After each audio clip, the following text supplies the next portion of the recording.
Welcome to the Success is Subjective podcast series brought to you by collegealternative.org, presented by Lilly Consulting. I'm your host, Joanna Lilly. In today's episode, I had the pleasure of interviewing Alex Zemeckis. For over a decade, Alex has worked in the addiction treatment and mental health communities, helping young adults find new ways to live.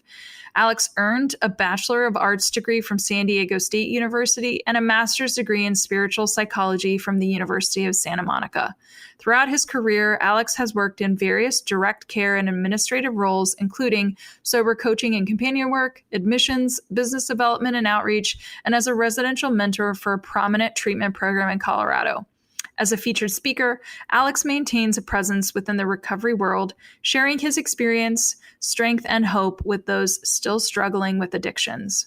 In 2013, Alex launched the Grounds Recovery in San Diego, putting into action the skills and lessons he learned throughout his own personal and professional journey. After nearly 8 years of successfully working with men at the Grounds, Alex learned that there was a strong need for a women's aftercare program. Thus, Alex launched Mare's House as the female component to the Grounds Recovery. As the president and owner of the Grounds and Mare's House, Alex personally oversees the admissions and business development departments of both programs. Let's not wait any longer. Here's Alex.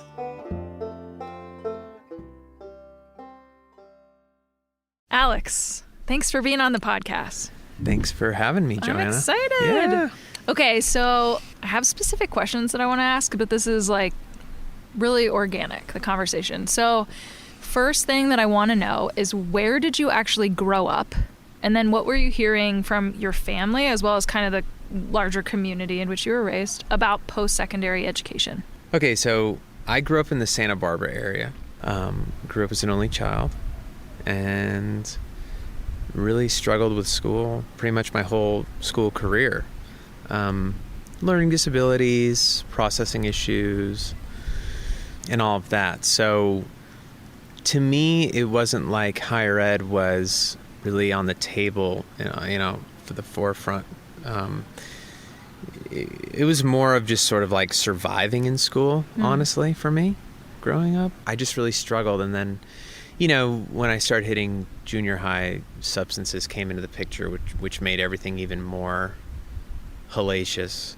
But yeah, I was kind of more of like a truant rebel kid and didn't want to have anything to do with rules and structure. So you weren't thinking about college? Definitely not. Definitely not. I could barely think about just getting through the next day. So there was no planning. I didn't have any planning going on. Okay. So, well, with that in mind, right, it sounds like there was probably some adventures or misadventures through the rest of your adolescence. Well, instead of, we talk about this idea because we both work in the young adult kind of treatment space, that when you're 18, all of a sudden you're either in college or you're out of the home. And there's just so much complexity that happens, especially with young adults nowadays. And so just for you, kind of, what were you doing? What was happening around that time that you legally became an adult? Yeah, I mean, I think what we've also seen, though, in our career is that sort of typical leave the nest at 18 has really shifted a lot. Everybody's kind of on their own path and journey, it seems, and people are staying in undergrad longer and staying at home and commuting to community college or just working trades and all those things. So, so I was in programs.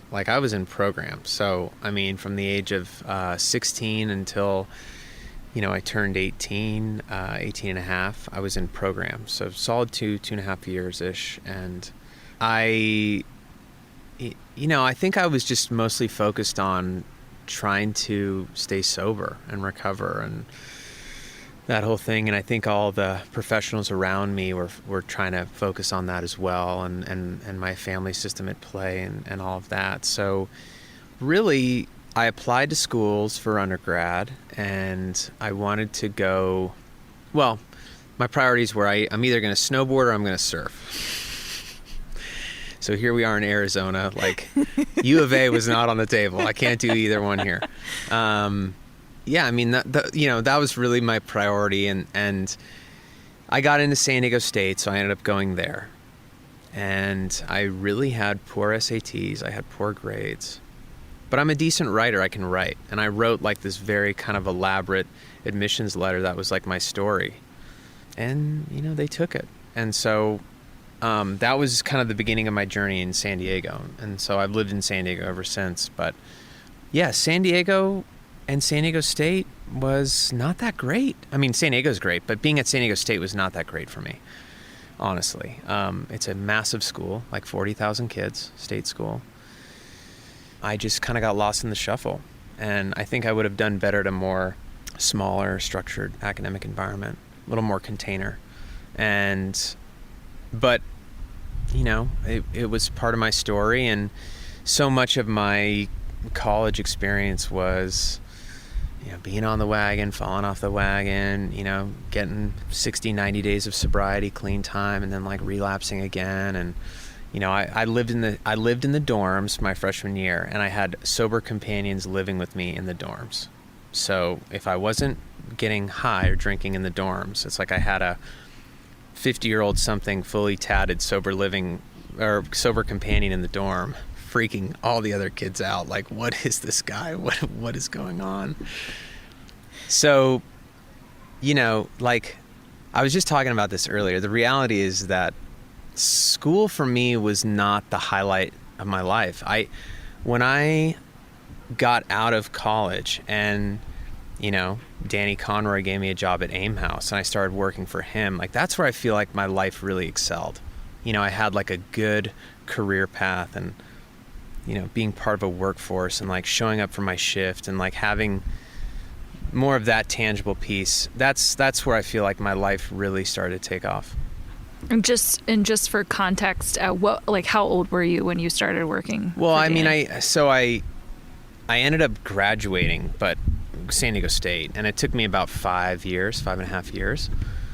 And I had jobs, and I was, working for a surf magazine, and different spot jobs here and there. But I just really couldn't wait to get done with school and start working. And that was sort of the beginning of when I was in school, my, I guess, senior year and super senior year. That's when I knew I wanted to be in this field. So that's when I started to have some direction and some clarity around that. And so, I'm very grateful that I was able to pack up my little car and move out to Boulder and live out there out of college, as a 24-year-old. And it was great. I mean, that was awesome, being sober, loving being sober, having a great job, that was amazing.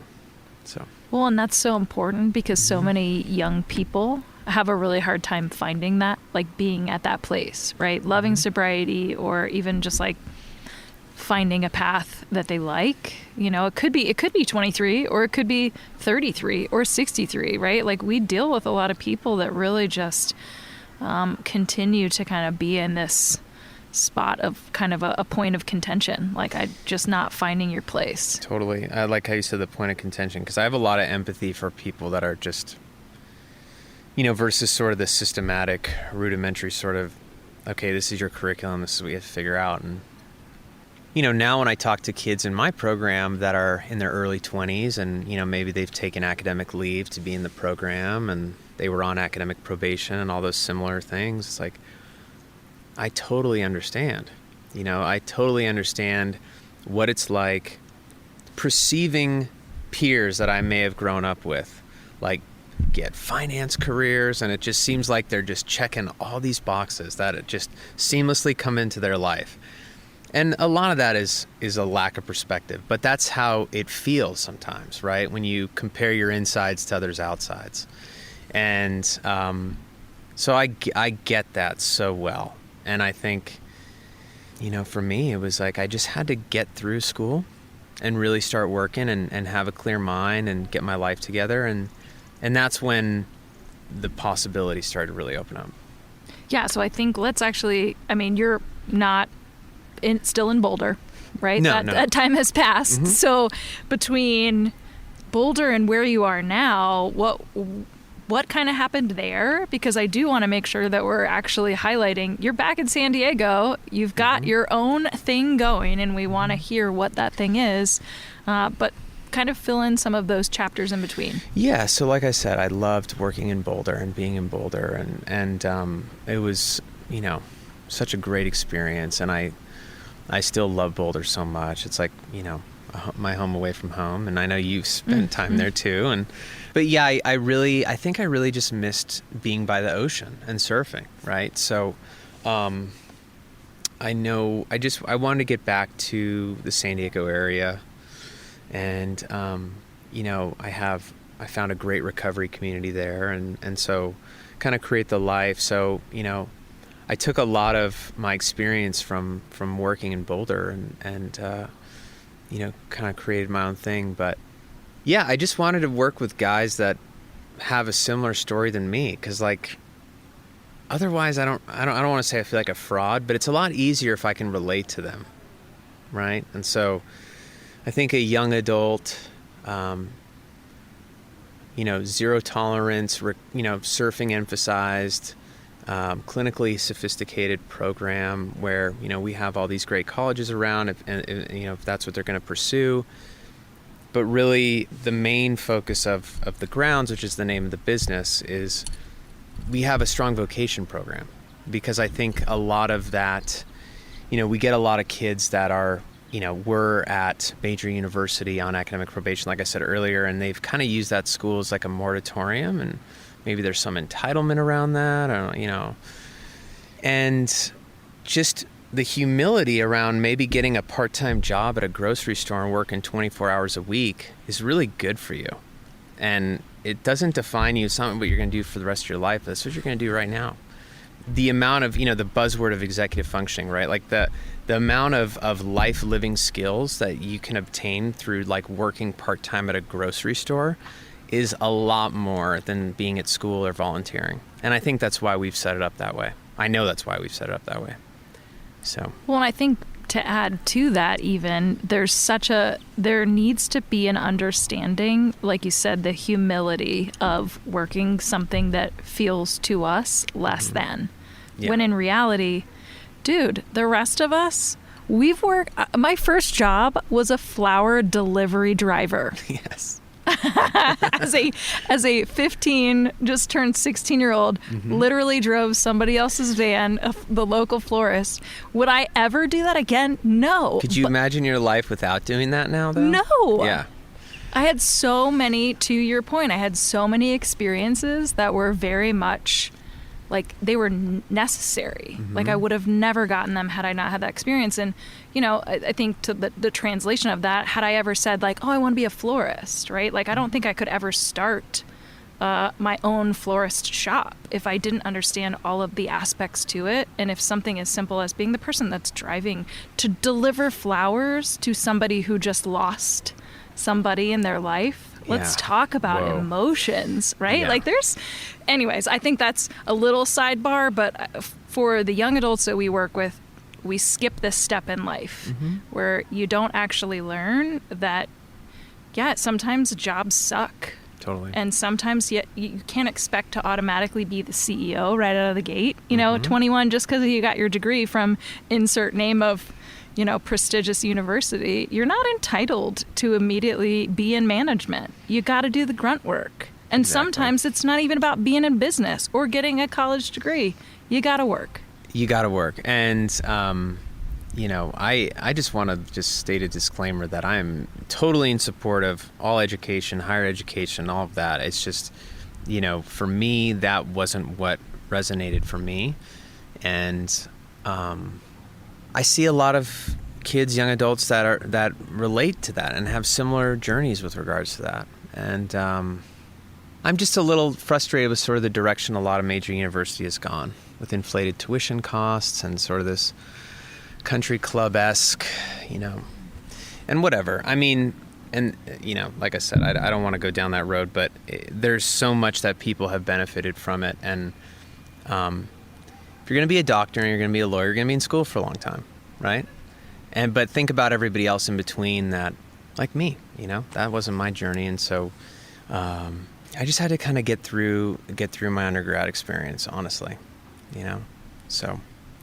So I'm going to ask you this question because I ask everybody, and I honestly think that we could probably have a completely separate conversation that would probably be hours long about higher education, right? Here's the soapbox about higher ed now, but we'll save that for another time. Do you see yourself as successful? Yes. Yeah. I mean, there's a way to say that with humility, And it's funny you said, because like there's like so much of recovery, and I mean humility is like the most important thing, right? The more quote bitchin' you are, the more you know what you are. And at the same time, like when I see kids in my program that like land that part-time job and they have that schedule, and not only do their freedoms open up within the milieu of the program because of that, but when you see that light come on of like joy that like they actually landed this job, I'm not going to crush that. I'm going to be like, have some pride, have some good, healthy ego around that. That's a big accomplishment, So yeah, I mean, you're successful. I'm successful. Thank God, Mm-hmm. It's all about perspective. I love it. Well, yeah. I'm a lot more successful now than when I was 20. That's for sure. Yep, I'm pretty sure if I had asked that of all of the guests, like, would you have called yourself successful at 20? They all probably would have laughed too. Right. Yeah. Okay, so if you could give, because I do feel like you've kind of peppered in some advice here and there, or just like based on your own experiences, people can take away some of that as advice giving or kind of suggestions. But if you could truly give one piece of advice to a young adult right now, maybe it's like a guy that's appropriate for the grounds. What advice would you give that young man? That's a great question. I mean, I think everybody is unique to their own journey and path. So, I mean, if I'm talking directly to a kid right now, I would say I get comparing your insides to everybody's outsides and how that feels and how horrible that is. And, the reality is that though you have your own journey and there's all these different avenues you can take, there is a level of importance of staying consistent that, I mean, I'm a great starter, not the best finisher, but I've had to learn to finish the task. So it's hard to kind of gauge like, okay, what's for me, yet, okay, I need to stick this out and see the miracle happen here. But, if there are diabolical mental health issues happening or addiction happening, the reality is like no progress is going to be made. And that's my opinion. So you got to get healthy first. And whether that means like going into a program or, addressing that issue. And then you can start the path, whatever that may be. So. I love that. Yeah. I'm going to continue to let that marinate because I feel like there's offline we can talk more about that. Okay, so because I think actually one of the other most important pieces to this is people just hearing your story and then reaching out to you after, right? Like, okay, I'm curious about the grounds, or I'm curious about, or even like, Alex, I want to reach out to you. Maybe I'm moving to the San Diego area. I'm not, but maybe somebody else is. How do they connect with you? Well, yeah. So, I mean, you can like look up the program, the Grounds Recovery or Mare's House Recovery, which is our program for women. And, our information is there, and whoever you connect with, you can, find me. And,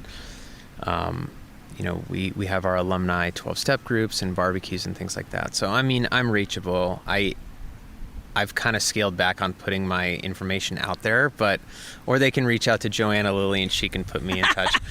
But, yeah, I mean, that's the thing. Like, if I'm going to turn down an opportunity for service, I better have a damn good reason.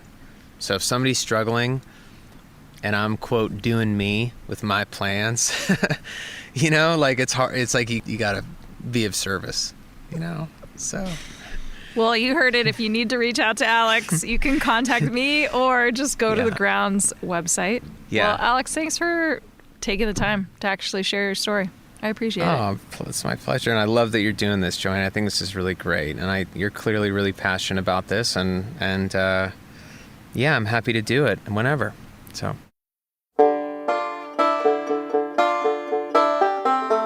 That's that's it for this week's Success is Subjective episode. I want to thank my guests for joining me on this week and for being willing to share your journey. This podcast would not exist if it weren't for people such as yourself. Stay tuned for our next episode where you can bet it'll be another amazing human sharing their personal story with the world.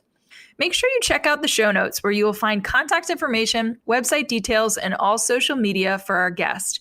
Also, put a face with a voice by accessing their interview on the newly formed successissubjective.org website. If you're interested in being a guest on the podcast, you can email me at Joanna, Joanna, at successissubjective.org.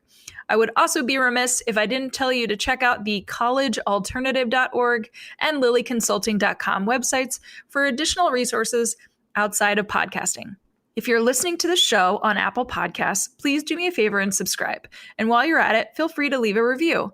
You can also download to listen to the Success is Subjective podcast on any other podcast playing app such as Audible, Google, iHeartRadio, Spotify, Stitcher, and TuneIn. Last but not least, Success is Subjective is listener supported, made possible by me and by you. You can support this podcast by joining the Patreon community at patreon.com/successissubjective. Thank you for tuning in. And remember, there is no single path through life. Success is what you make it.